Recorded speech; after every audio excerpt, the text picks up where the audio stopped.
मैं वीरू आपका online tutor. आज इस चैनल पे एक बार फिर से आ चुका हूँ एक बेहतरीन टॉपिक के साथ। आज का हमारा टॉपिक है ब्रिक्स। तो ब्रिक्स एक संगठन है जो विश्व में सत्ता का वैकल्पिक केंद्र बनता जा रहा है। अर्थात विश्व में जो महान शक्तियाँ हैं जैसे कि अमेरिका हो गया, यूरोपीय संगठन हो गया, तो इसी तरह से ब्रिक्स भी है, एक सत्ता का वैकल्पिक केंद्र बनता जा रहा है, एक विकल्प होता जा रहा है। ये भी ऐसा क्यों हो रहा है हम देखते हैं। तो सबसे पहले गठन पढ़ लेते हैं। तो ब्रिक्स जो अभी हम देख रहे हैं ऊपर, ये पहले ब्रिक्स नहीं था, सिर्फ ब्रिक था, एस नहीं था इसके अंदर।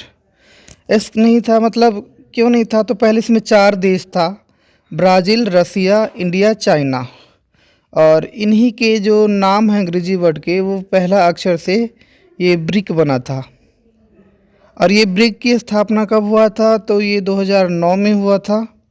और 4 देशों ने, जैसे कि मैंने बता चुका हूँ कि 4 देशों ने 2009 में इसकी स्थापना किया था। लेकिन पहला बैठक तो यही हो गया 2009 में जब इसकी स्थापना हुआ। दूसरा बैठक जब 2010 में हुआ तो दक्षिणी अफ्रीका जो था वो अगले ही बैठक में इसमें सम्मिलित हो जाता है, शामिल हो जाता है। चलो दोस्तों, ये तो हमने पढ़ लिया किसे कब हुआ, कहाँ हुआ ये देख लेते हैं। रूस में हुआ था।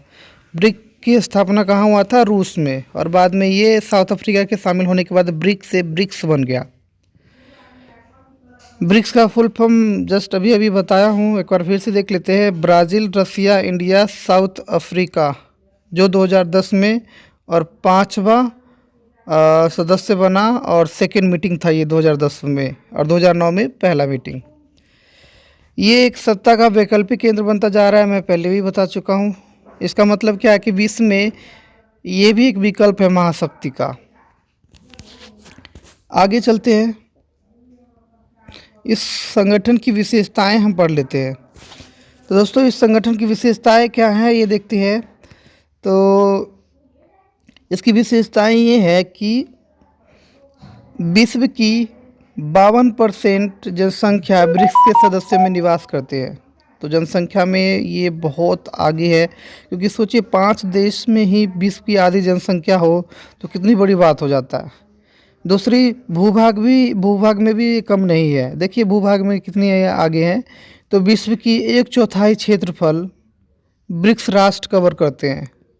इसका मीनिंग समझते हैं? इसका मतलब ये है कि पृथ्वी पर जितने भी भूभाग है, ठीक है, तो इसमें कितने सारे देश बसे हुए हैं, लेकिन यही 5 देश है जो पृथ्वी की 1/4 क्षेत्र को ये पूरा कवर करते हैं। तो बहुत बड़ी बात है। 1/4 क्या होता है? तो एक सर्कल लीजिए और एक सर्कल को 4 टुकड़ा में बांट दीजिए।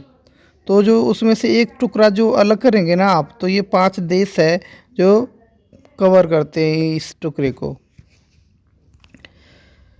इसके सभी देश विकासशील है सिवाय रूस की। देखिए रूस विकसित देश है, बाद बाकी चारों के चारों विकासशील देश है, जिनका विश्व में अर्थव्यवस्था ना बहुत तेज़ी से बढ़ रहा है। तो ये याद रखिएगा।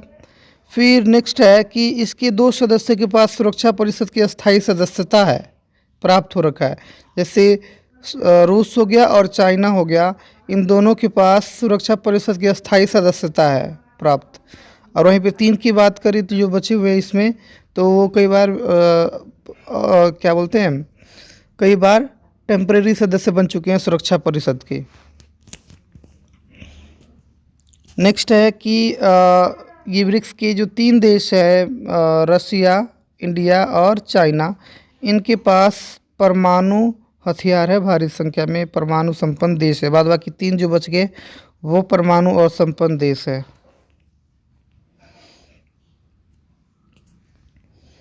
तो दोस्तों, ऊपर हमने इस संगठन की विशेषताएं पढ़ ली है। अब देख लेते हैं आर्थिक शक्ति।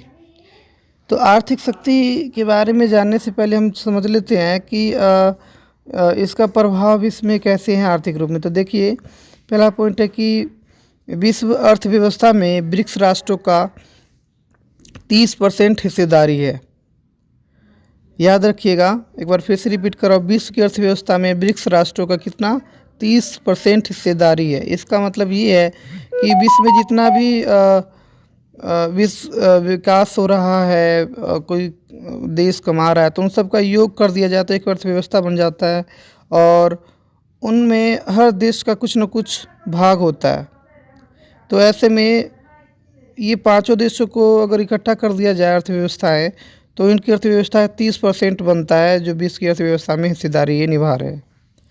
नेक्स्ट है कि विश्व में जितना भी व्यापार होता है तो उसमें 18% हिस्सेदारी ब्रिक्स राष्ट्रों का है। बड़ी चीज़ है ये। तो ये आर्थिक शक्ति के रूप में ये बताया जा रहा है कि भाई कितना तेज़ी से विकास कर रहे हैं इनके राष्ट्र, ब्रिक्स के राष्ट्र। नेक्स्ट है राजनीतिक शक्ति।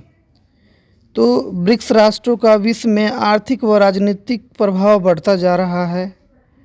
क्यों बढ़ता जा रहा है? क्योंकि मैंने पहले भी बताया हूँ कि ये आर्थिक रूप से बहुत तेज़ी से विकास कर रहे हैं, और राजनीति में इसलिए प्रभाव बढ़ रहा है क्योंकि ये अपने अपने जो क्षेत्र है, जैसे चाइना रूस की बात करें तो उत्तरी एशिया में, भारत की बात करें तो दक्षिणी एशिया में, ब्राज़ील की बात करें तो लैटिन अमेरिका में, मतलब दक्षिणी अमेरिका, और दक्षिणी अफ्रीका की बात करें तो अफ्रीका में, ये बहुत ज़्यादा प्रभावशाली है जिनका आर्थिक और राजनीतिक प्रभाव बढ़ रहा है बहुत तेज़ी से। और इसके 2 सदस्यों के पास सुरक्षा परिषद का वीटो पावर प्राप्त है, जिसके वजह से ये विश्व की अर्थव्यवस्था को प्रभावित कर सकती है। अब इसका सैन्य प्रभाव देख लेते हैं, सैन्य शक्ति देख लेते हैं। तो देखिए इसका जो सैन्य शक्ति है ये बहुत ज़्यादा पावरफुल है। इस संगठन की बात करें तो देखो इसमें विश्व के 3 ऐसे देश शामिल हैं जो बहुत सैन्य मामले में आगे है। जैसे देखो पहले नंबर पे तो सैन्य के मामले में अमेरिका होता है, जो विश्व की सबसे बड़ा सैन्य शक्ति है, लेकिन अमेरिका इसमें शामिल नहीं है। लेकिन रूस विश्व का दूसरा सैन्य शक्ति है, चीन रूस का तीसरा सैन्य शक्ति है, और भारत विश्व का चौथा सैन्य शक्ति है। तो इस तरह से विश्व की सबसे पावरफुल सैन्य गुट के रूप में ये उदय हो रहा है। नेक्स्ट है ब्रिक्स के 3 सदस्यों के पास परमाणु हथियार है भारी संख्या में। इससे स्पष्ट होता है कि परमाणु संपन्न देश कितना प्रभावशाली होते हैं सैन्य मामले में। नेक्स्ट है भारी संख्या में सैन्य हथियार भी है, आधुनिक हथियार है इन देशों के पास, तो ये याद कर लीजिएगा। अब इसका उद्देश्य पढ़ लेते हैं हम। इसका उद्देश्य क्या है इस संगठन का? तो इसका उद्देश्य है कि सदस्य राष्ट्रों को आर्थिक विकास को बढ़ावा देना और उसके लिए जहाँ तक हो सके सहयोग देना। नेक्स्ट है कि सलाह के द्वारा अपनी राजनीतिक और आर्थिक और अन्य चुनौतियों का हल, मतलब अगर कोई राजनीतिक आर्थिक अगर समस्याएं हैं, चुनौती है, तो अपने ब्रिक्स राष्ट्रों से सलाह मशवरा के द्वारा हम इस चुनौतियों को समाधान पा सकते हैं। अब इन राष्ट्रों ने सहयोग के लिए, आर्थिक सहयोग के लिए एक बैंक की स्थापना किया था 2014 में, तो उसकी देख लेते हैं।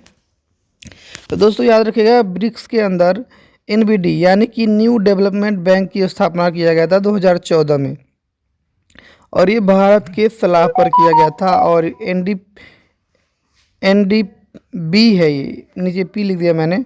NDB का जो मुख्यालय है वो शंघाई में है, जो चीन है। शंघाई का जो महत्वपूर्ण शहर है वो चीन में है। ठीक है, तो ये इसका मुख्यालय हेडक्वार्टर चीन में स्थापित है। और ये ब्रिक्स क्या करता है, तो अपने सदस्य राष्ट्रों को न्यू प्रोजेक्ट के लिए और आर्थिक तकनीकी सहायता प्रदान करता है। तो दोस्तों वीडियो ख़त्म हो गया है। अगर अच्छा लगे तो प्लीज़ लाइक शेयर कमेंट और सब्सक्राइब कर दीजिएगा, और साथ ही न्यू बेल आइकन को दबा लीजिएगा ताकि हमारा न्यू वीडियो का नोटिफिकेशन जल्दी आपको मिल जाए। Thank you so much.